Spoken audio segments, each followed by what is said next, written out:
Hey guys and gals, welcome back to another Monday evening Building Small Business live stream. Tonight I'm joined by an old friend. We go way back, even though we haven't talked for quite a few years. Um, Joined by Conrad High of Crysco Property Maintenance.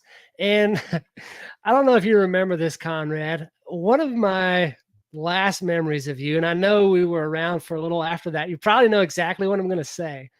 We went to church together. I think I was 10 years old and you're a couple years younger than me, I think, maybe 8, 9 years old at Yeah. the time.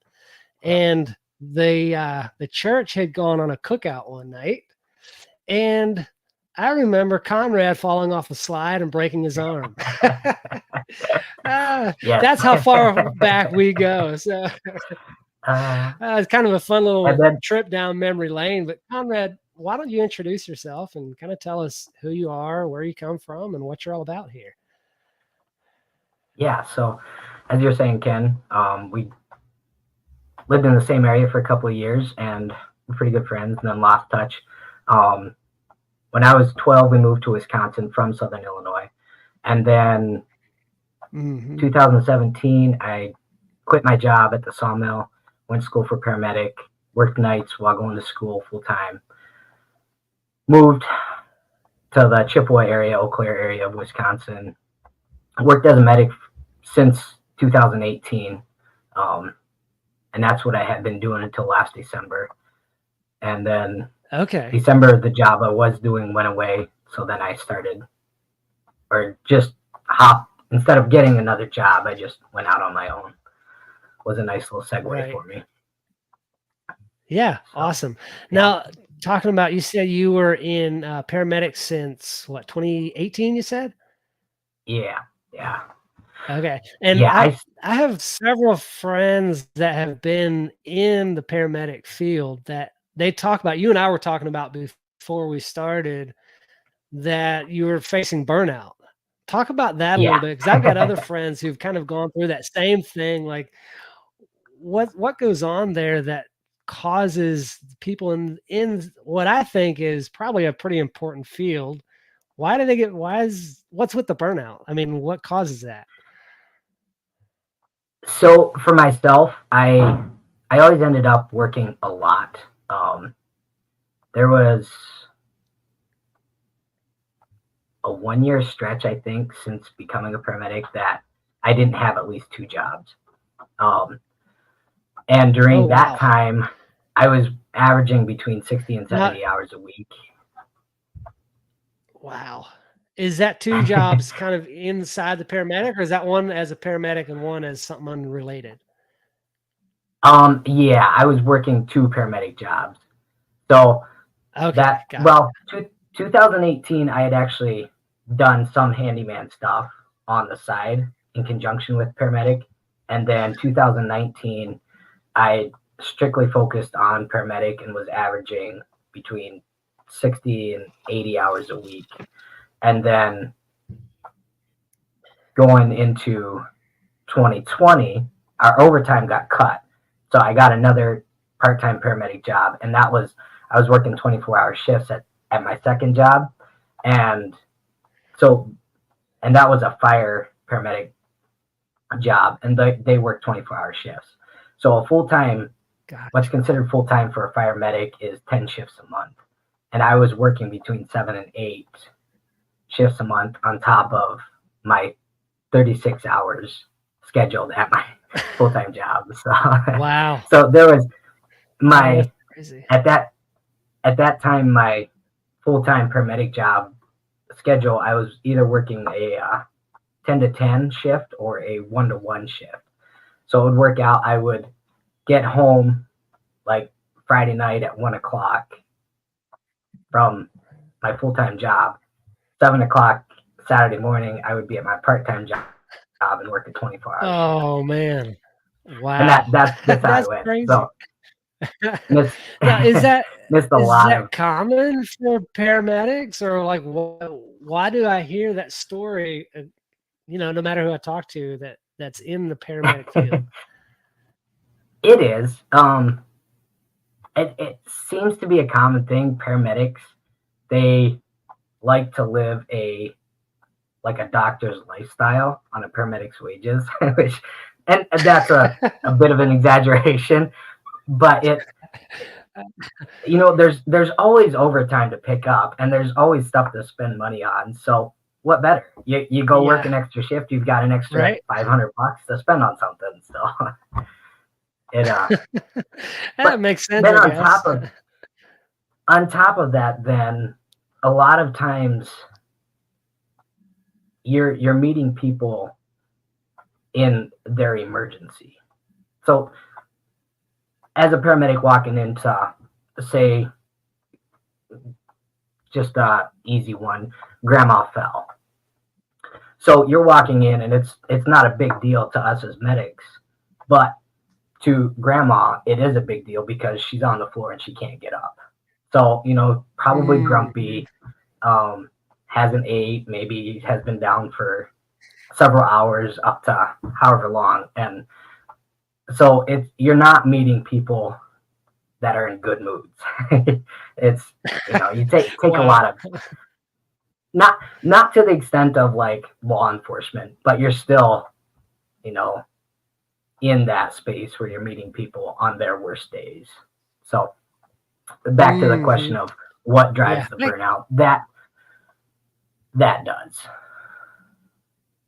Yeah, I can see how that would do it. If you talk about taking extra shifts and they're extra long shifts to begin with, plus then you meet everybody is in a grumpy mood because you don't want to see you guys unless you need you.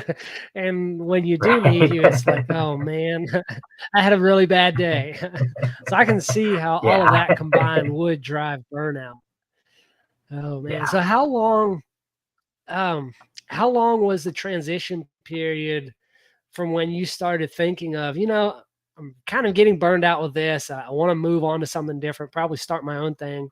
From when you started having those thoughts to when you actually went in and jumped in and started, maybe not 100% voluntary at the time, but what was that transition period like? It was probably a month to 6 weeks, because we were talking about before we got started here. I had started talking to my wife about going out on my own, and then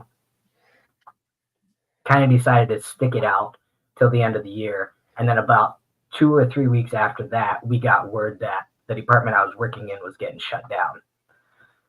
So once we got that word, I was like, okay, I feel like this is my sign. I'm going to file the paperwork, try to start getting my name out there, pick up a few jobs, smaller jobs that I can do on the side, and start building that way. So from the time that we started talking about it until I filed the paperwork was about 6 weeks. And then it was 6 to 7 months after that to when I went out on my own. Yeah. Yeah. Awesome. So yeah, not too bad. I mean, that's not too long of a period. There are a lot of people there, they get the idea, hey, I should start my business. And 3 years later, they're like, I wonder if I should still start that business. And 5 years later, they're still at the same job that they hated 10 years ago. So I love seeing that. I mean, it's not always fun getting forced out, but sometimes it takes that little kick in the butt to actually get out and get started. Yeah. Yeah. What were some of the thoughts you had when the time actually came? Okay, this is it. It's all on me now. Time to make the rubber. For the rubber to meet the road. It's scary. There's no way around it. It's like a giant, because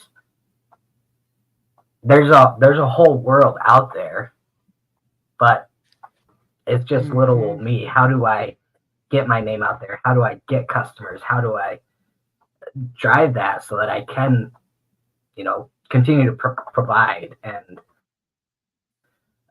cover everything that we need? So it was scary. Yeah. Talk about some of the services that you provide, and then we'll talk about some of those things that you said are the challenges, getting your name out there, finding the customers and things like that. Tell us a little bit about what you do, the name of your business. I think you have a cool little story about how the name of your business came about. And then we'll talk about those things you said were scary for you. And I think for a lot of new business owners, that is the big challenge, is those things that you mentioned. Yeah. So the name of my business, my wife's name is Crystal, and my name is Conrad. So when we first got together, it was kind of a joke, Crisco. So then when I decided to start a business, I'm like, what better? I mean, we're a team, so Crisco it is. Yeah, that's awesome. And then, so when I first started, my idea was snow plowing, snow removal, lawn care, landscaping, and deck stuff. Since I'm in the position now where I have to get work, it's kind of broadened to where doing painting, interior, exterior painting, small jobs at this point because I'm still working by myself. And then, still trying to get some landscaping jobs, but not pushing that aspect of it as much because the lawn care and landscaping scene it's a really cheap endeavor to get into. And so the market is pretty well flooded with that. So doing that, but then being adaptable. So like one job I just did it was for a TJ Maxx. And TJ Maxx, they have a national maintenance company that takes care of, like they put in a work order for something, and then the national company has to find someone in that area that can do it. So Right. he got my name, I think, from my brother, called me, said, hey, a door isn't locking. Can you go take a look at it and tell us what needs to be done? So went and looked at it, figured out it needed new hinges. They ordered the hinges, and then I went back and put them in. So just being adaptable to cover other maintenance aspects versus what I initially thought I was going to do. Sure. Yeah, gotcha. That makes sense. And I mean, some of those things kind of fit in right alongside of what you're already doing, and goes along with your experience, because you said way back when you worked as a handyman for a little while. So kind of some of those things just flow pretty well together. Tell me what it was like to kind of getting started, getting your name out, some of the things you did to actually find those first clients, and kind of what you've done since then to continue building that. Facebook has been one that I've used quite a bit. People will post they need something done. So, and I found that I get better response. Like if someone puts a post out there, hey, I need a project done, whatever the project is, instead of just commenting on that post where 30 or 50 other people have commented, I'll go in and I'll actually message the person and say, hey, this is me. I own this small business. I would be happy to give you a quote for the project that you need done. Mm-hmm. So Facebook has been a big one. And that's one of the guys I knew before we moved to Chippewa here. He does some like remodels and stuff, but his main thing is flipping houses. And so that he had a post on Facebook one day, hey, I'm looking for painters. And so I just hit him up and said, hey, I can help you out.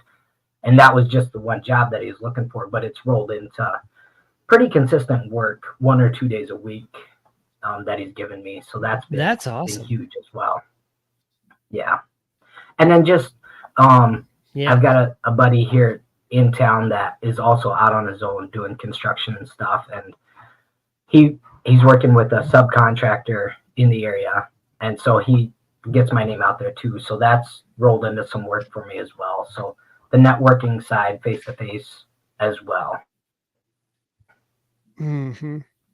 Have you been able to meet with other? I know you mentioned the guy that I think your brother-in-law does the house flipping, and then the other guy that is in construction. have you found any similar, I guess, niches that aren't exactly what you do, but that are kind of complementary that you can partner up with to find more work for yourself? Yeah, it hasn't grown too much yet, but um, the the guy that I mentioned that I first started painting for just tossed me an opportunity that I haven't made a decision on yet, but it's a pretty big endeavor. But and that would be out on my own. So, just trying to decide how big of a project can I take on by myself, what it's going to look like, all of that type of stuff. But it has. And then my buddy that I mentioned does construction here in the same area. Yeah, there's a lot of apartments going up right now in this area, and so one of the things that him and I did together was putting cabinets together for these apartments. So the cabinets come in on pallet because it's a large order, 8 and 12 unit complexes, and then him and I went in and we put the cabinets together for the company. So. Gotcha. Oh, that's good. Kind of a nice little one-off project, and hopefully some of those will spur some more work for you. And that I had a question. Go for it. Oh, I was gonna say, so there's that same subcontractor that. Sorry, yeah. There's a little bit of a lag, so it's a kind of a challenge. But go ahead. The subcontractor that we did those cabinets for, he had also given him my name for snow removal. So that I got 7 snow removal jobs from him this past winter. Nice. And then I was talking to him the other day, and he was like, yeah, the same people that I was doing those jobs for, they just bought a fairly large real estate portfolio in this area as well. And that he would give those to me as well. So. Wow, that's awesome. Yeah, now if you can just get the yard maintenance and the snow removal, get all of that, that'd be a year-round contract for you. That'd be great. I had the question, you mentioned the good size project that the other guy, that opportunity there. What's stopping you from jumping in on that? So it's a house flip. And it's trying to, so how much time can I afford to put into that house to get it ready to sell again, and still maintain, money coming in for that 3 to 6 months or whatever that I'm working on that house. So those are some of the moving targets that I have to figure out. Yeah, when you start talking things like that, like having to work a project for that amount of time without seeing the return on it, that causes some more calculations to go on sometimes, and it's definitely a bigger challenge. Yeah, for sure. And it's like that's kind of the end goal that I want to get to, is building the property maintenance up to where I can focus as well on like real estate, get into real estate. So that's yeah, that's a kind of good goal. I'm working towards that as well. So we might need to talk a little more and help each other build that side of things up. Yeah. Talking about clients and all of that, have you developed anything as far as kind of a client loyalty program or rewards program or anything like that to make them keep coming back? I haven't. It's one of the things I would like to get into.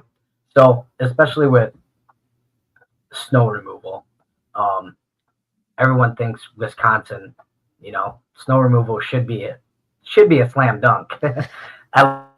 Right? At least that's what I thought. And then, well, I had that first thought. You mentioned snow removal, and I said, "Good thing you're in Wisconsin." Turns out this past winter, we had one of the mildest winters on record for, I don't know how many years, but Wow. was not a good year to get into snow removal. But on the other hand, it also, I went bare minimum, got what I needed to get the job done, and didn't spend a lot of money on it. So there were others that had, gone out and bought a new plow, maybe bought a truck, especially for plowing and stuff.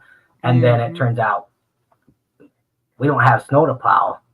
Well, those payments are still happening every month. So people had to get out of it this past winter. So that has me setting pretty good on the snow removal going into next year. Granted that we don't have another mild winter, and if we do, my plow is paid for and all that stuff. So it's just taking up space at this point. Yeah. Well, that's a good place to be. If you can, like you said, go minimum viable product and just get started with the least amount possible. I mean, of course, there's certain things you have to put some money down for in order to be able to do the job, but you don't have to have the $50,000 tool and a $5,000 one will do, or a $500 one. Right. Yeah. Depending how big you go with that. Yeah. Looking at some of my questions here that I might have. I know you've kind of talked about a couple of different areas that you see yourself fitting in, and some of the projects have just come to you, like you didn't actually go seek them out.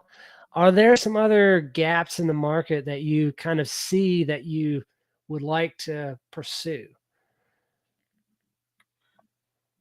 At this point, it's focusing on like the smaller projects that the bigger companies don't necessarily want to deal with. Right. So, like the small 1 to 3 day like landscape projects. So a larger company, they want to have, a $10,000 or $15,000 project.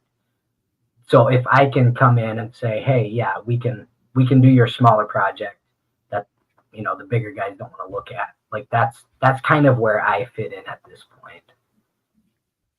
Right. Gotcha. And that's a good niche to hit. If you can be reliable and dependable and people can count on you, your name will start to grow for those small projects. And that's a really good place to be for sure. I had another question. For some reason, I get these questions and I'm like, that's a great one. But then it just leaves. You started saying something. Go ahead with that. Maybe one of the things I have found is, like last fall, I got a fence project, and the reason I got the project was because there was 2 or 3 other guys that were going to come look at it and didn't show up. And that's been a common theme that I've heard from people is, yeah, someone will say they'll come look at it and then they don't show up, or they say they'll do it and they're going to do it on this day and they don't show up. Which drives people nuts. So it does. That's one of the biggest things I've heard since we moved to Kentucky and I started, my own business again here. That's the thing that I heard the most is you showed up when you said you were going to. And if you can do that, you're already halfway there. Like that will get your name out there so huge. If people can rely on you, it's game over. I mean, you've got a loyal customer pretty well. Other than Facebook, have you kind of gone into any online marketing or any of that stuff? What have you done online aside from Facebook? So I use Thumbtack. It's an app. Okay. That like there's a provider side and then a customer or client side. So I use that as well. And then Nextdoor is another app similar to Facebook. I've used that too. And then Craigslist. I still surf Craigslist. That's kind of Not a lot of people do, but I do that, and I got a window cleaning contract through Craigslist. So, just Okay. I haven't Gotcha. I haven't spent a lot of time marketing outside of those. Gotcha. Did you mention next door? I didn't catch the one you said Yeah, before Craigslist. yeah, Next door? Okay. Yeah. yeah. That can be a good one for local. How about setting up your Google My Business profile or any of that stuff? Have you gone I that route? haven't done that. I haven't. I need to, because or a lot of times I'll contact someone and they'll say, "Well, do you have a web page?" And I'll be like, "Well, here's my Facebook page with my projects on." So I need to do that. I just haven't yet. Yeah. That is the probably the easiest way for you to get found right now. Yeah. Because everybody picks up their phone and says, landscapers near me or snow removal near me. And Yeah. if you can get that up and running, it's easy, it's free. There's no reason to not do it. Yeah. So my advice right now would be like, go get that done. Because that's See if I can find a pen that'll help you out there, I believe. Yeah. I'll just make a note on But my phone. what's your next steps for growth to try to continue to grow, get your name out, and to build that clientele? That's actually one that I've been stumped on. And I've been thinking about it a lot the last couple of weeks. Like, how do I get my name out there more? And well, Google will be one that I focus on. Other than that, so Eau Claire, the bigger city, they do like a small business Tuesday. It's like a meetup networking group. I haven't made it to one yet, but that's also on my agenda. And then there's also like a real estate investors group that is great for networking. In our area here, it's every second Tuesday of the month we get together, and there'll be like an hour or whatever, like a lecture or presentation, training of some kind, and then an hour or so of networking. So it's a great way to get into like someone that has a house flip or apartments or something that need help with, and they're looking for someone that can come in and kind of do everything. So that's one I've been focusing on as well. Yeah. Awesome.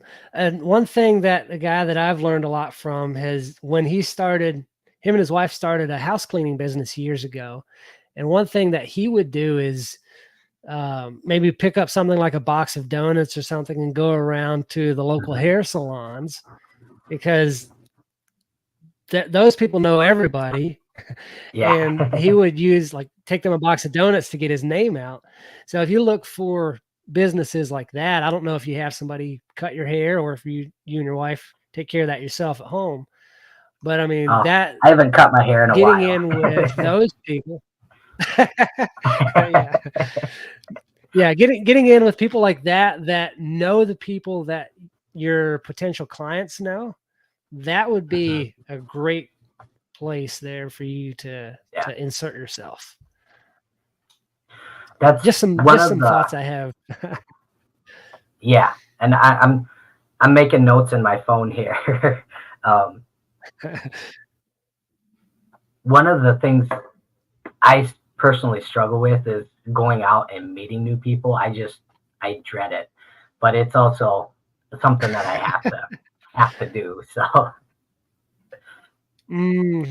I get that. I mean, it can be a challenge, but one thing, would you consider yourself an introvert?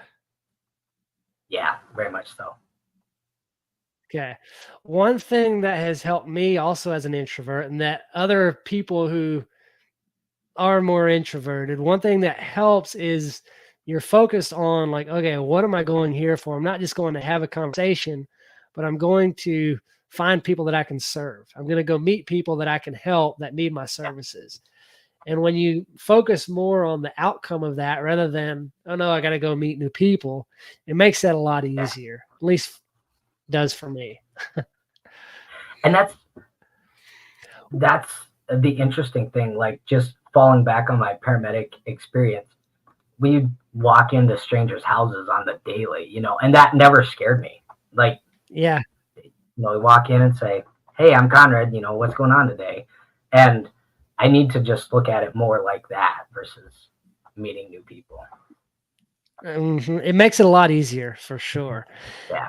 What's one thing, or is there anything you would do differently if you could go back to June a year ago and redo that last 6 to 9 months? Is there anything you would do differently or that you wish you had known at that point that would have helped you out? I wish I had, taken a little more consideration to getting my name out there more versus strictly sticking to like Facebook and Nextdoor. Because I feel like if I had done that, like set up my Google page back then I wouldn't be struggling so hard right now and feeling that pinch, like, hey, I got to get my name out there now.